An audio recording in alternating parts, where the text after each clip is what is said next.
بسم اللہ الرحمن الرحیم۔ السلام علیکم ورحمۃ اللہ وبرکاتہ۔ محترم ناظرین و سامعین، رمضان المبارک کے اختتام پر ختم پر جو عید الفطر کی چاند رات آتی ہے، اس کی بڑی فضیلتیں ہیں اور اس کا بڑا مقام شریعت میں اور اسلام میں ہے۔ احادیث مبارکہ میں اس رات کو لیلۃ الجائزہ، پرائز اور انعام کی رات قرار دیا گیا ہے۔ ہم غور کریں کہ شب قدر جو 1000 مہینوں سے بڑھ کر ہے، اس کو تو چھپا دیا گیا ہے، وہ کس رات میں آتی ہے وہ فکس نہیں بتایا گیا ہے، لیکن جو انعام کی رات ہے لیلۃ الجائزہ، یہ عید الفطر کی چاند رات کو طے ہے، فکس ہے کہ یہی انعام کی رات ہے۔ تو ہمیں چاہیے کہ ہم اس رات کی قدر کریں، اس انعام کو وصول کرنے کے لیے رب کریم کی بارگاہ میں جائیں، اللہ تعالیٰ سے دعا مانگیں، عبادتوں کا اہتمام کریں، اور اس حدیث پاک کو بھی ذہن میں رکھیں جس میں رسول اللہ صلی اللہ علیہ وسلم نے یہ بات بتائی ہے، جس کا خلاصہ یہ ہے کہ جو عیدین کی دونوں راتوں کو جاگ کر گزارے، یعنی عید الفطر کی رات اور عید الاضحیٰ کی رات، ان دونوں راتوں کو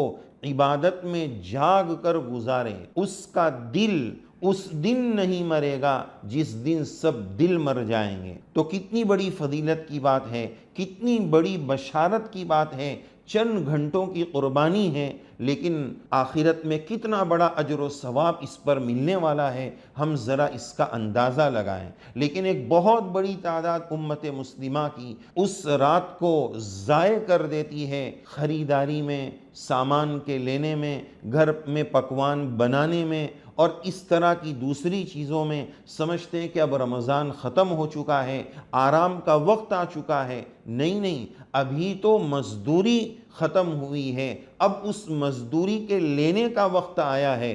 جو مہینہ بھر رب کریم کی طرف سے بندوں کو احکامات دیے اور روزہ رکھ کر بندے نے جو مزدوری کی ہے، اس کا انعام اور اس کا پرائز لینے کا وقت آیا ہے۔ کتنا نادان ہے وہ مسلمان کہ مہینہ بھر مزدوری تو کرتا ہے، لیکن جب سیلری اور پرائز اور انعام لینے کا وقت آتا ہے تب غفلت میں جا کر سو جاتا ہے اور دوسری چیزوں میں مشغول ہو جاتا ہے۔ ضرورت اس بات کی ہے کہ ہم اس رات کی قدر کریں، اور امام شافعی رحمۃ اللہ علیہ نے ما ثبت بالسنہ کے حوالے سے جو بات فرمائی ہے کہ 5 راتیں دعا کی قبولیت کی سال بھر میں ہوتی ہے، اس میں ایک رات عید الفطر کی رات بھی ہے، تو یہ دعا کی قبولیت کی بھی رات ہے۔ ہمیں اس میں دعا کا خصوصی اہتمام کرنے کی ضرورت ہے۔ اور ایک بات یہ بھی دیکھی جاتی ہے کہ جو حدیث پاک سے یہ بات ثابت ہے کہ رمضان المبارک میں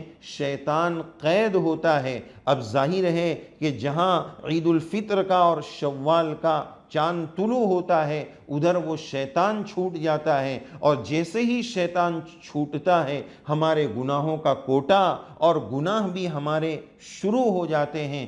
بلکہ بہت سارے لوگ رمضان کے آخری دنوں میں گناہوں کی لسٹ پہلے سے تیار کر کے رکھتے ہیں، رمضان بعد یہ پکچر دیکھیں گے، رمضان بعد یہ غلط کام کریں گے، یعنی بس رمضان تک کے لیے اپنے آپ کو روک رکھا تھا۔ تو ایسے پلاننگ کرنے والوں کی محرومی میں کیا شبہ ہے، ان کو کیا مغفرت ملی ہوگی کہ گناہ کی پلاننگ پہلے سے کر رکھی ہے۔ اسی وجہ سے ایک بات یہ دیکھی جاتی ہے کہ جہاں عید الفطر کا چاند نکلتا ہے ادھر ہیئر کٹنگ سیلون میں دکان بھر جاتی ہے، اور ایک بہت بڑی تعداد شیونگ کے لیے اور اس سنت کو کٹانے کے لیے اور داڑھی منڈانے کے لیے وہاں بھیڑ لگا دیتی ہے۔ بس وہ رمضان کے احترام میں نہیں کٹاتے ہیں اور اتنے دن رک کر رہتے ہیں۔ جیسے ہی چاند نکلا ایک بہت بڑی تعداد سب سے پہلے اس گناہ کا ارتکاب کرتی ہے۔ ذرا اندازہ لگائیں، جناب محمد الرسول اللہ صلی اللہ علیہ وسلم کی اتنی پیاری سنت، اتنا مبارک مہینہ جس میں ہم نے دعائیں کی، نمازیں پڑھی، تراویح کا اہتمام کیا، روزے رکھے، اتنی نورانیت کے کام کیے، اتنے انوارات اور برکات کو کو حاصل کیا اور ادھر چند منٹوں میں اس سنت کو کٹوا کر ہم نے سب پر پانی پھیر دیا۔ یہ کتنی بڑی محرومی کی بات ہے کہ بس صرف رمضان تک کے لیے ہم نے جو ہے اس طرح گناہ سے رکے رہے اور رمضان کے آخری دنوں میں پلان بناتے رہے کہ اب رمضان کے بعد یہ گناہ کرنا ہے، یہ گناہ کرنا ہے۔ ایسے لوگوں کے خسارے اور نقصان میں کوئی شبہ نہیں ہے، انہوں نے رمضان سے کچھ نہیں پایا۔ اصل رمضان سے پانے کی چیز تقوی ہے، لعلکم تتقون، اور جس نے تقوی پا لیا وہ اپنے آپ کو گناہ سے بچانے کی پوری فکر کرتا ہے۔